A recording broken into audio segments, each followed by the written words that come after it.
Şeyhülislam Yahya, 1553-1644. Yahya, Osmanlı kültür ve sanat hayatında önemli yeri olan bir ailenin çocuğudur. Bir rivayete göre Ekim 1553'te İstanbul'da doğdu. Şeyhülislam Bayramzade Zekeriya Efendi'nin oğludur. Abdülcebbarzade Derviş Mehmed Efendi'den ve diğer bazı alimlerden ders okuyarak kendini yetiştirdi. Şeyhülislam Malulzade Mehmed Efendi'den mülazemet aldı ve 1580'de Hoca Hayreddin Efendi Medresesi müderrisliğine tayin edildi. 1596'da Halep, 1597'de Sam kadılığına tayin edildi. Bu görevde İkel Cigalazade Sinan Paşa'nın takdirini kazanarak Mısır kadısı oldu. Kadılıktan azli kararlaştırıldıysa da Sinan Paşa'nın araya girmesiyle vazifesine devam etti. 1600'de mazulen İstanbul'a döndü. Bursa ve Edirne'de kısa süreli kadılıklarda bulundu. 1013 yılı ortalarında, Ocak 1605'ten önce Anadolu, 5 ay sonra da Rumeli kazaskeri oldu. Ancak Derviş Paşa yüzünden 1606'da bu görevinden uzaklaştırıldı. 1617, 3. defa Rumeli kazaskerliğine tayin edildi. 2 yıl süren bu görevin ardından tekrar köşesine çekilen Yahya Efendi, 21 Mayıs 1622'de Hocazade Mehmed Esad Efendi'nin yerine Şeyhülislam oldu. 1. Mustafa'nın tahttan indirilip 4. Murad'ın tahta çıkarılmasıyla Yahya Efendi'nin nüfuzu arttı. Ancak Sadrazam Kemankeş Ali Paşa tarafından 4 Ekim 1623'de azledildi. Şeyhülislamlık makamına 2. defa getirilmesi, 22 Mayıs 1625'te olup bu görevi, 10 Şubat 1632 tarihine kadar sürdü. Şeyh Sinan köyündeki çiftliğinde geçirdiği inziva döneminin ardından, 7 Ocak 1634'te 3. defa Şeyhülislamlıkla vazifelendirildi ve ölümüne kadar bu makamda kaldı. Şeyhülislam iken 4. Murad'ın sevgi ve saygısını kazanan, onunla birlikte Revan ve Bağdat seferlerine katılan Yahya Efendi bu dönemde hayatının en rahat günlerini yaşadı. Sultan İbrahim devrinde ise uğradığı iftira ve ithamlar yüzünden sağlığı bozuldu ve 27 Şubat 1644'te vefat etti. Babasının Fatih Çarşamba'da Sultan Selim Camii yakınında yaptırdığı medresenin haziresine defnedildi. Ölümüne, kabr, Yahya olaya Rabbür, Nur, mısrağından başka pek çok tarih düşürülmüştür. Şeyhülislam Yahya'nın edebi kişiliği.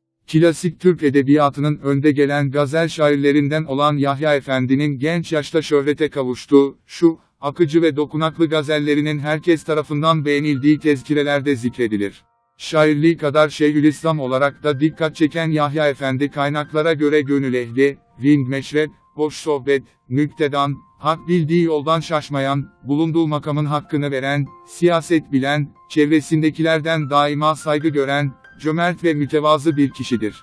Yahya, sadece Şeyhülislam şairler arasında değil, bütün Osmanlı şiir geleneği içinde haklı bir şöhret sahibidir. Onun şiirine gösterilen ilginin en önemli sebebi, Vaki ile zirveye ulaşan biçim ve söyleyiş mükemmelliğine dayalı klasik tarzı ustaca sürdürmesi ve eskilerin rindane ve aşikane diye nitelendirdikleri tarzın en uç örneklerini vererek hayatıyla eseri arasına bilerek mesafe koymasıdır.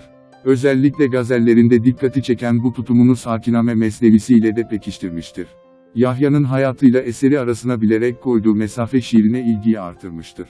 Yahya, tam söyleyiş ustasıdır. Eski şiirin hüner tarafına fazla itibar etmez. Gazellerinde işlenen en önemli konu aşktır. Aşk anlayışını geleneğin içinden ifade ederken Yahya, tasavvufun sembolik dilini kullanır. Hayata rinçe bakar. Melamet anlayışının beslediği rinçe yaklaşım onun gazellerinin içeriğine, hatta edasına kadar yansır. Ele aldığı konulardan biçim tercihlerine kadar geleneğe uymakla birlikte zaman zaman geleneğin imkanlarını zorlar. Rubai vezinleriyle gazel yazan ender şairlerdendir. Döneminin pek çok üst düzey devlet adamını ve şairini hicveden Nefi'nin bile saygısını kazanan Yahya Efendi çağdaşlarınca takdir edilmiştir. Şeyhülislam Yahya'nın eserleri. Şeyhülislam Yahya'nın en önemli eseri divanıdır. Şeyhülislam Yahya divanı geçen asrın başında İbnül Emin Mahmud Kemal'in sunuşuyla eski harflerle daha sonra 2 kez yeni harflerle basılır. Divandan başka Yahya Efendi'nin fetvaları, Kaside-i Bürde'ye yazdığı Arapça tahmisi ve Kemal Paşazade'den tercüme ettiği Nigaristan adlı bir eseri vardır. Şeyhülislam Yahya'nın bir gazeli. Lisan-ı dilde aşka gülzar-ı bela derler. Civanun kamet-i balasına nahıl-i cefa derler. Yakın olmaz güzeller aşık-ı bir sabırı arama. El öpmek arzu etsek raktan merhaba derler. Harabatı eğerci görmedik ama görenlerden. İşittik bir neşat, efza makam, dil, buşa derler. Niyaz eyle cefadan vazgelsin can, mahzuna. Seni eydilgam, canane ile aşina derler. Halas olmaya gibi aşk elinden bir zaman Yahya. Yine bir, çareyi bir dil, rübaya müptela derler. Video umarım faydalı olmuştur. Abone olup destekleyebilir ve bizi bu tarz videoların devamı için teşvik etmiş olursunuz.